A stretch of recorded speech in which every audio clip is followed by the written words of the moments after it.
यहाँ पर हिंदू में गिनती ब्राह्मणों की होती है। जैसे हिंदुओं का राम मंदिर बनना है तो वहाँ पर ब्राह्मण उस ट्रस्ट में शामिल है। इंडो इस्लामिक ट्रस्ट बनाया, उसमें भी कोई पसमानदा मुस्लिम नहीं आया। तो जो अपर का लेयर, जो कंजर्वेटिव है, चाहे वो हिंदुओं में चाहे वो मुसलमानों में हो, तो वो उसकी एक जो है एक इस तरह की स्थिति बनी, वो हमेशा वो नीचे के लोगों को दबा के ही रखना चाहता है। तो वही बात आज इसकी डिबेट से मुझे समझ में आ रही है कि जिस तरह से ब्राह्मण क्षत्रिय वैश्य यहाँ के एससी एसटी ओबीसी के लोगों को साथ दुर्व्यवहार करते हैं, इसी तरह से मुझे लग रहा है कि अशरफ मुसलमान भी जो है, जो पसमानदा मुसलमान है, उसके साथ इसी तरह का भेदभाव करता है जैसे यहाँ पर होता है। वो लड़ाई की जहाँ तक बात होती है कि लड़ाई में जो है पसमानदा लड़ता है और इधर हिंदुओं में जो एससी एसटी ओबीसी के लोग हैं वो उनके खिलाफ लड़ते हैं। तो मारने वाला भी वही है और मरने वाला भी वही है, दोनों बैठ कर तमाशा देखते हैं, दोनों लेकर जाते हैं। ऐसा मुझे यही डिबेट से ये शामिल हुआ। मैं एक आपने जो समझा है सारांश के तौर पे, मैं उसमें एक बात और ऐड कर लूं। देखिए, जाति व्यवस्था, अशराफ की बड़ी दिलचस्पी है हिंदुओं की जाति व्यवस्था में। उसको हिंदू दलितों का दर्द बहुत होता है।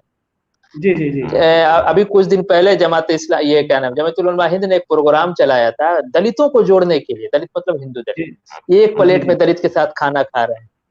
कभी इन्हीं सैयद साहब को नट, धोबी, भक्खो, महावत, कंजड़, उनके साथ खाना खाने, ये अपने दलितों के लिए प्रोग्राम क्यों नहीं चलाते भाई कि हम आओ एक साथ नमाज पढ़ें, आओ एक साथ जो है बैठ के खाना खाएं। ये हिंदू दलितों को इनको बड़ी चिंता होती है। हिंदू पिछड़ों के दलित, देखिए कि आप जितना भी बहुजन के आंदोलन होंगे उस सारे आंदोलन में आपको अशराफ मिलेंगे। जो बामन इस्लाम वाला बामसेफ है उसमें भी देखिए सैयद साहब बैठे हुए हैं। ये हर जगह कब्जा करके बैठे। अच्छा, ये सरकार से लेके संस्था, सामाजिक न्याय की जितनी संस्थाएं, इवन कम्युनिस्ट आंदोलन में भी अशराफ घुसा हुआ है। वो पसमानदा की बात को निकल के आने ही नहीं देता है। जब भी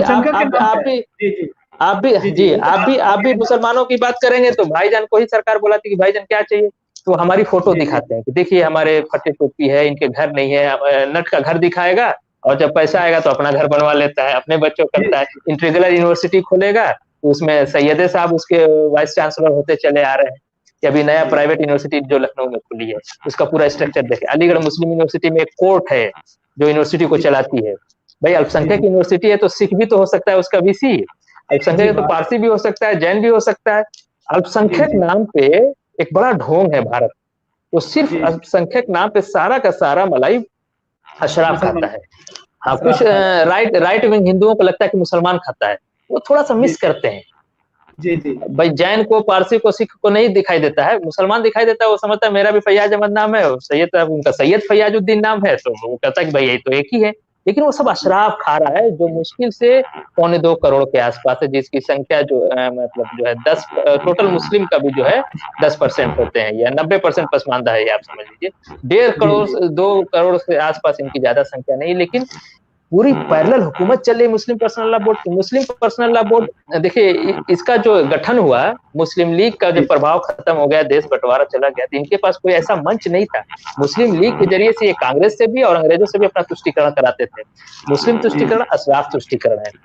तो उसके बाद इनको जरूरत महसूस हुई कि ऐसा कोई संगठन होना चाहिए। तो फिर मुस्लिम के नाम पे, जैसे मुस्लिम लीग बना था, नाम उसका मुस्लिम था लेकिन वो अशराफ लीग थी, उसी तरह मुस्लिम पर्सनल लॉ बोर्ड बनाया इन लोगों ने। और ये अशराफ पर्सनल लॉ बोर्ड है। तो पर्सनल लॉ के नाम पे ये सरकार से बैलेंस करते हैं, एकदम लगातार वार्ता करते हैं। अभी मुस्लिम तुष्टीकरण के खिलाफ जो नीति जिसकी रही है, मुस्लिम तुष्टीकरण के खिलाफ जो पार्टी है, राजनीतिक पार्टी, वो सत्ता में है इस वक्त, उसकी भी हालत बड़ी खराब है।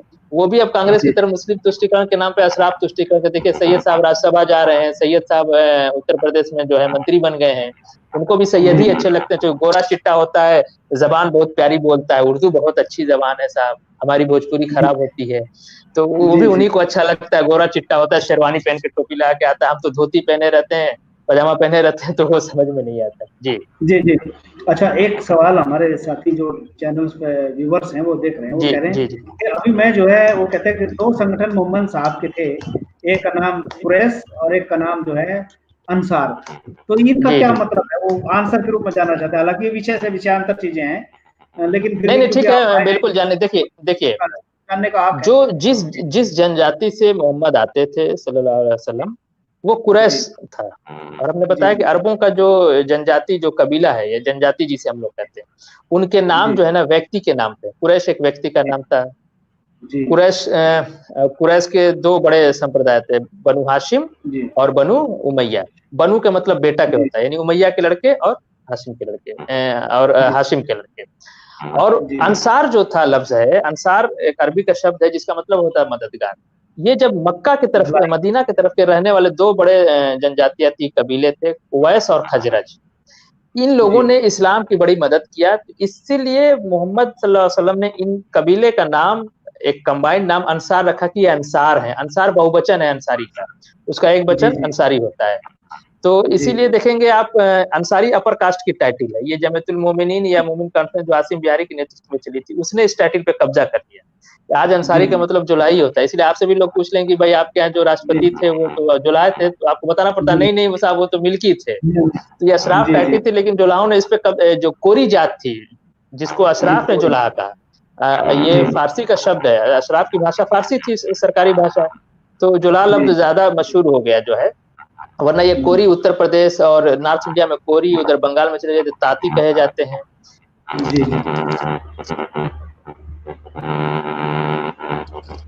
हेलो जी, मेरी आवाज आ रही है? हाँ थोड़ा सा वो, हाँ जी। तो और बंगाल में चले जाए तो ताती कहे जाते हैं। साउथ इंडिया में उनके कुछ और नाम है।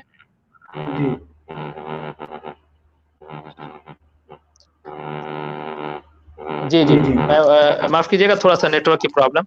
तो लेकिन उनको सामूहिक रूप से जुलाहा कहते। तो इन्होंने अपना एक आंदोलन था जो मुस्लिम लीग के द्विराष्ट्र सिद्धांत के खिलाफ सबसे मजबूत आंदोलन, मोमिन कॉन्फ्रेंस जमीयतुल मोमिनीन आसिम बिहारी के नेतृत्व में चल रहा था। उसने और बंटवारे के आखिरी दम तक उसने विरोध किया। उसने ये 1931 कॉन्फ्रेंस में कहा गया कि जो बुनकर हैं वो अपने नाम के आगे शेख मोमिन या शेख अंसारी लिखेंगे, तो वो अंसार कबीला कहलाया। तो अंसार के साथ भी खुला भेदभाव था, यानी मोहम्मद सल्लल्लाहु अलैहि वसल्लम के जाने के बाद जो कुरैशी लोगों ने ही खिलाफत पे कब्जा किया, और सारे खलीफा और खिलाफत के लिए जो लड़ाई हुई है वो हमेशा कुरैश जातियों की जो उप जातियां थी, जैसे अब्बासियों में बनु अब्बास है, बनु हाशिम, बनु उमैया, इसमें खूब आपस में मार काट हुई, खून खराबा जम के हुआ। जाति अदालत यानी खिलाफत का संघर्ष जातीय संघर्ष था कि हम होंगे। उसमें जो मोहम्मद की जाति से या मोहम्मद के जो नस्ल से, जो वंश से, मोहम्मद के वंशावली से जो जितना ही करीब होता था, उसका खिलाफत पे उसका जो क्या कहते हैं, उसका दावा उतना ही मजबूत माना जाता था।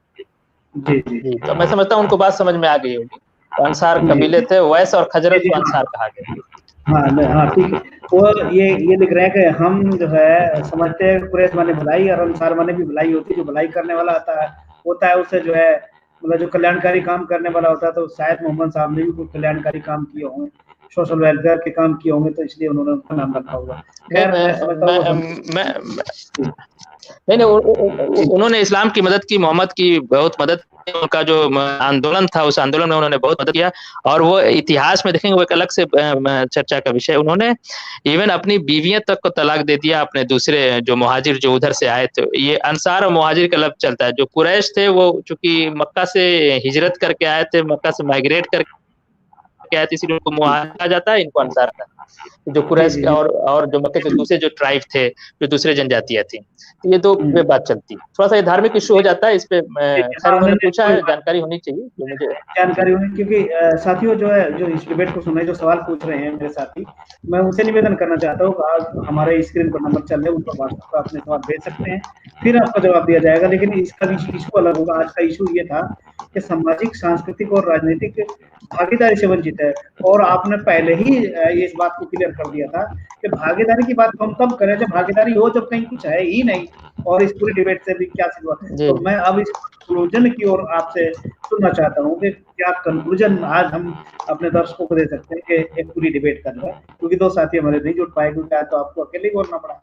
जी जी जी जी जी कोई बात नहीं है, जो है हमें तो बोलने नहीं दिया जाता है। आपने चूंकि बोलने का मौका दिया तो मैं अकेला ही बोल सकता हूँ, कोई दिक्कत नहीं है। हमारे दोनों जो है परवेज हनीफ साहब हमारे जो है बहुत ही वयोवृद्ध और बहुत सीनियर हमारे एक्टिविस्ट हैं, और वकार अहमद साहब जो महासचिव हैं पसमानदा महाज के, वो इस वक्त मैं भारत में नेतृत्व पसमानदा आंदोलन, चूंकि पसमानदा महाज सबसे बड़ा संगठन है, तो पसमानदा आंदोलन का नेतृत्व इस वक्त वकार साहब के पास है। वो बहुत अच्छा बोलते भी हैं। हम आज दुर्भाग्य था कि हम उनको सुन नहीं पाए। सारांश के तौर पे ये बात समझ लीजिए मोटी-मोटी। दूसरा ये उनकी किताबों में लिखा हुआ है कि खलीफा कौन बनेगा, उसी खलीफा से सारे जो ऑर्गेनाइजेशन संगठन बनाते हैं उसमें ये राजकाल था, मुगल का, तुर्कों का, जिसको अशराफ शासन काल, उसमें भी खुलेआम भेदभाव था। और आजादी के बाद अंग्रेजों के आने के साथ स्थिति बदली है, उसमें पसमानदा के कुछ हालात अच्छे हुए अंग्रेजों की वजह से। फिर भारत सरकार में भारतीय बाबा साहब भीमराव ने संविधान बनाया, तो कुछ हालात जरूर अच्छे हुए हैं। अभी भी पसमानदा बहुत ही दयनीय स्थिति में है, इसकी कोई बात नहीं करता। इसकी शासन प्रशासन में भागीदारी की बात, इसकी शिक्षा की बात, इसकी सामाजिक बराबरी की बात। हमारा एक नारा है पसमानदा महाज का कि पसमानदा आंदोलन का, रोजी रोटी और सामाजिक बराबरी और सत्ता में हिस्सेदारी। यही सारांश के तौर पे एक टैग लाइन मैं आपको दे देता हूँ कि रोजी रोटी, सामाजिक बराबरी और सत्ता में हिस्सेदारी की हमारी लड़ाई। जी जी जी जी, बहुत बहुत धन्यवाद डॉक्टर फैजी साहब। आज हमारे इस चैनल पे आए, मैं आपका स्वागत अभिनंदन करता हूँ। साथ ही साथ बहुत सारी जानकारियां मुझे नहीं थी जो आज इस आपके द्वारा मुझे मिली। मैं आपका बहुत शुक्रगुजार हूँ, क्योंकि हम लोग भी एक सामाजिक कार्यकर्ता हैं, आंदोलन चलाते हैं दबे कुचले वंचित समाज के लिए, जो है हमें ये प्लेटफॉर्म तैयार किया गया। साथ ही AIBC टीवी का मकसद ये है कि जो भारत में जितनी दबी कुचली वंचित जातियां हैं उनका शासन प्रशासन में उनकी आबादी के हिसाब से हिस्सेदारी होनी चाहिए, और वो आंदोलन हम लोग चलाते हैं। तो उसी कड़ी में आज हमने आपको भी आमंत्रित किया, क्योंकि जो आज अब हमारे ही समाज का हिस्सा, क्योंकि यहाँ शब्द बदले हुए, यहाँ पिछड़ा कहते हैं, वहां पर पसमानदा कहते हैं, लगभग एक जैसी बात है दोनों की। यहाँ पिछड़ा भी है, अधिकार वंचित है, और इसकी हिस्सेदारी इसकी आबादी के हिसाब से इसको नहीं है। वहां पर भी सामाजिक रूप से उसका बहिष्कृत एक तरह से जो है ना, आपने तो बहुत गहराई से बताया, ये बताया कि जो है ना कि ये कम होता है, वहां पर ज्यादा होता है। ये मुझे ताज्जुब हुआ इस बात को सुन करके, और जबकि अन्य लोगों का कंसेप्ट ठीक है। निश्चित रूप से हमारे दर्शकों का भी इसमें जो है कुछ ज्ञानवर्धन हुआ होगा, क्योंकि ये बात सुन करके बड़ी अजीब लगती है। लोकतांत्रिक देश में आज आजादी के 70 वर्षों में भी जो है समाज के बहुत बड़े तबके जो है इस तरह से अधिकार वंचित है। जी जी जी, मैं एक अपील करना चाहूंगा कि जो लोग भी सुन रहे हैं, मैं उनसे बस ये अपील करूंगा कि हमारी बात को चर्चा में ले आए, भारतीय जनमानस इस बात को चर्चा में ले आए, पसमानदा मुद्दे, पसमानदा विमर्श को चर्चा में ले आए। जब हम चर्चा में ले आएंगे तो फिर इस पे, इसके बीमारी पर जब चर्चा करेंगे तो निवारण पे भी बात होगी। तो मैं आप सबसे हाथ जोड़ के विनती करता हूँ कि हमारे दुख दर्द को आप चर्चा में ले आए। जी जी जी जी जी, बहुत बहुत धन्यवाद। और क्योंकि जो भी साथी देख रहे हैं, इस वीडियो को लाइक करिए, शेयर करिए, दोस्तों को भेजिए, और साथ ही साथ हमें कमेंट भी भेजिए। और ये कार्यक्रम अब यहीं पर समाप्त होता है। मैं आप सभी का हार्दिक स्वागत अभिनंदन करता हूँ। साथ ही साथ जय संविधान, जय भारत। धन्यवाद। जी जी, जय भीम, जय